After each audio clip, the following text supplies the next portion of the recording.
এখন বাংলাদেশে বিভিন্ন ধারার রাজনীতি আছে, কাউকে কাউকে দাবিয়ে রাখা হয়েছে, প্রকাশ্যে কাজ করতে দেওয়া হয়েছে, তারা হয়তো এখন একটা সুবিধাজনক পরিস্থিতিতে, অনুকূল পরিস্থিতিতে তারা কাজ করছেন, ফলে অনেকটা দৃশ্যমান দেখা যাচ্ছে।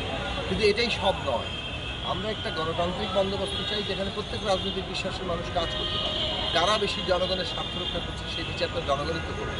তার মধ্যে দিয়ে নতুনভাবে আবার একটা মেরুকরণ ঘটবে, জনগণের মধ্যে তার যার যার শক্তির বিকাশ করবে।